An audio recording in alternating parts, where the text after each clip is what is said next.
All right, so why do Muslims worship the black stone?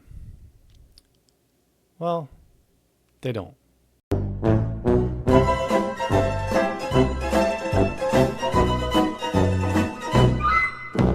Now, the only time you would know or learn about this black stone is during Hajj, which is one of the pillars of Islam. If you're a Muslim, at some point of your life, you're going to do a pilgrimage, Hajj, which is something that all Muslims must do even once in their lifetime. Personally, I never knew about this black stone before. I thought this black stone was the same Kaaba they were talking about because Kaaba is literally just a cube of stones. So I thought they were just talking about that. But they're actually talking about this small part of the Kaaba that has something called a black stone. And it's believed that this black stone came from heaven.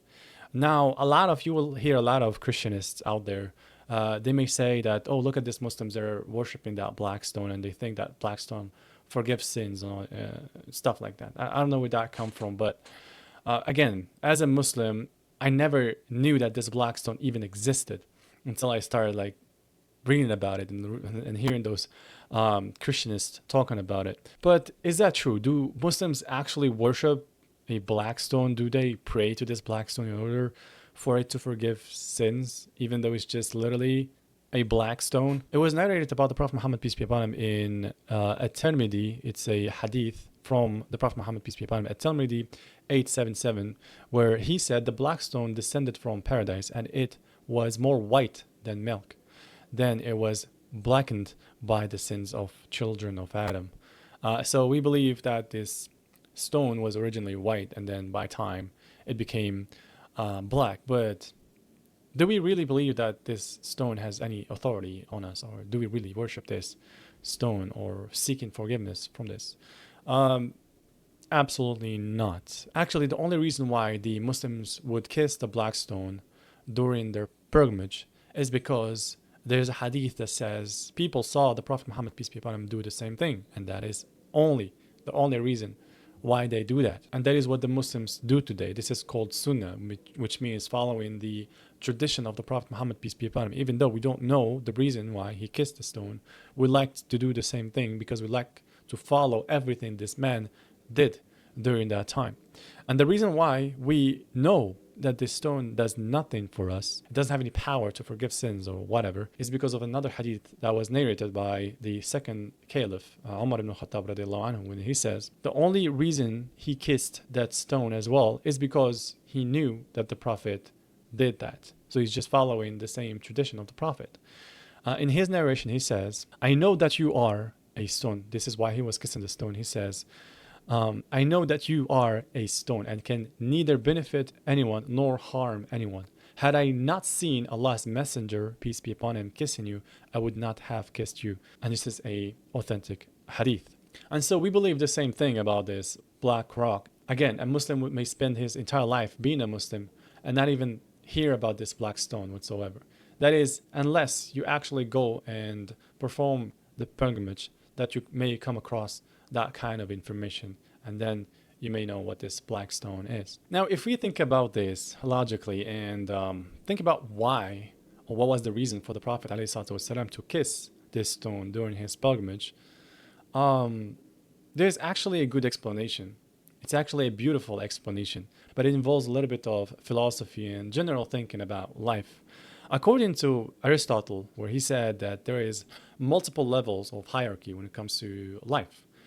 He called it the hierarchy of being. He explains that in this hierarchy we have God, who is always on top, and then we have humans who serves God.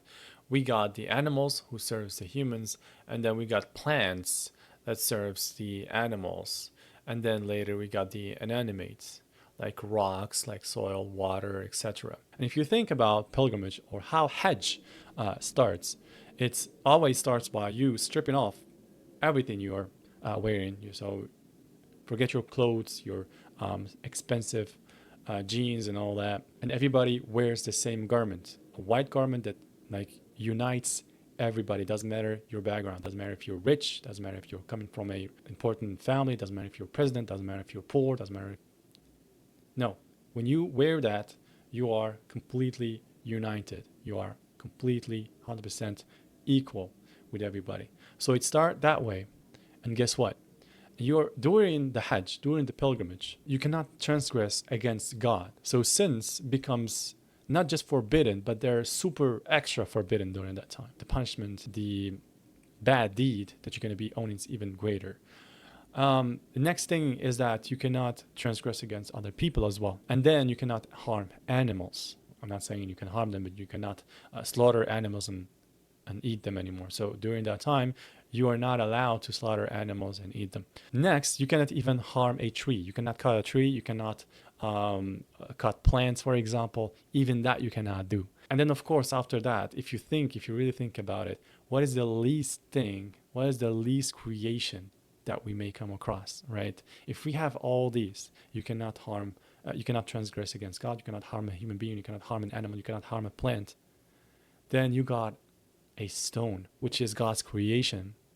You're that humble, and then you go and kiss that creation. And you show your respect to all God's creation, starting from the human being all the way to a stone. This is how we see it, and maybe this is the reason why the Prophet ﷺ did kiss that stone and showed respect. So again, no, we do not worship a stone. We do not pray to a stone.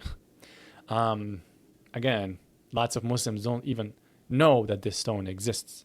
The Kaaba is there just to unite the direction of the prayer, right? And that's all. I hope that helps. والسلام عليكم ورحمة الله تعالى وبركاته.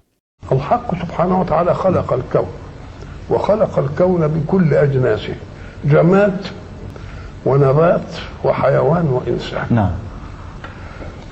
الأربعة دول كل واحد حاجة بتخدم حاجة. فمثلا الجماد وهو أدناها يخدم اللي أعلى منه.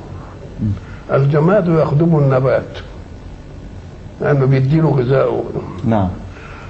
خلاص. نعم. والنبات يخدم الحيوان والحيوان يخدم الإنسان. الله.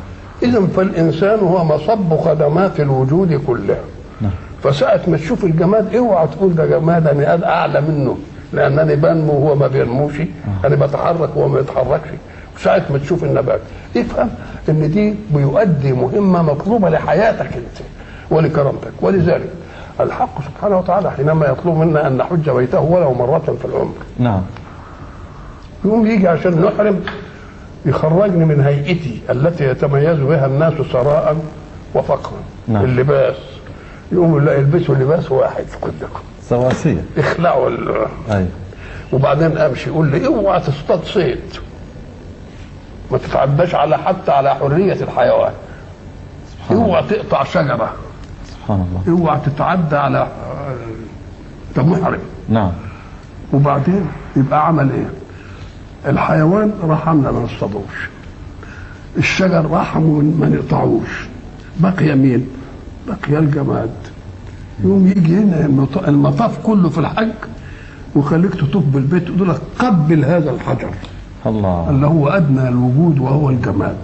وما قبلتش الحجر تبقى زعلان وبتزعم عشان تقبله. نعم. يبقى جاء لادنى الوجود موقف اللي بيتم به اركان الاسلام هو اللي بقى السيد.